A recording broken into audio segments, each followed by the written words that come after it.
On Monday, the 3rd September 2018, an explosion at the Rheinmetall Denel Munitions factory in Makassar claimed the lives of 8 employees.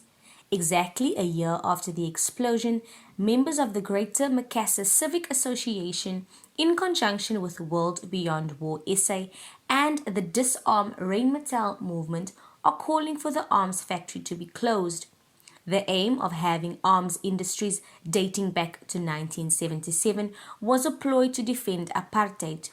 World Beyond War country coordinator Terry Crawford says that this was the beginning of the South African modern arms industry. The Security Council, after the Soweto uprising, said that apartheid in South Africa was a threat to international peace and therefore imposed an arms embargo.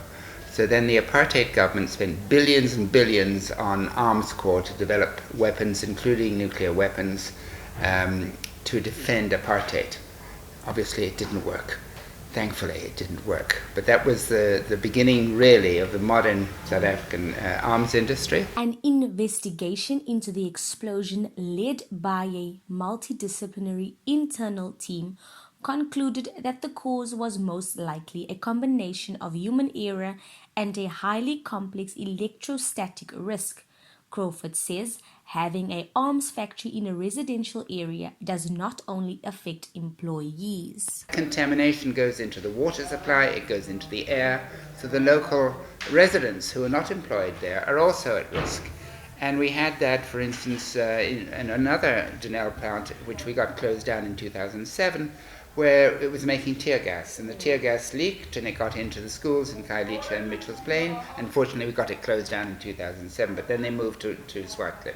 The Greater Makassar Civic Association, together with World Beyond War and the Disarm Rheinmetall movement, is proposing a 4-phase project to residents of Makassar. The project aims to educate about the safety and environmental hazards of RDM Ammunitions Factory in their community. We are saying we need a full history as to what actually went on at Somchem. We were told at Swartklip it was even worse at Somchem during the apartheid era, but we don't know because everything has been secret. We need to know the history of it, including whether the plane, the Helderberg, was bringing a consignment of prohibited cargo for Somchem. We need to know the extent of the contamination.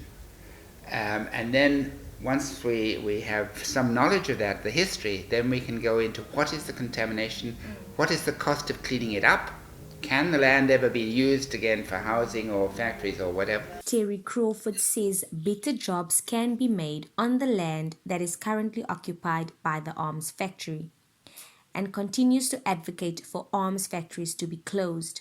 More jobs and better jobs can be made in that area. For instance, we're suggesting solar and wind, but we need to investigate that. We have an energy crisis already in South Africa, but we should be leading the world in sustainable energy. And that is a huge area of land of about 30 square kilometers.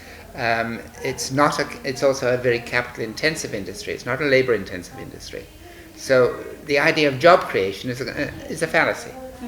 But we are also not only harming foreigners, we're also harming our own workers and our own people. So this is an industry that really is organized crime on a scale that makes the mafia look like saints. Advocacy for the closing of Rheinmetall and various other arms factories continue. For Our City News, I am Stephanie Pitt, Cape Town.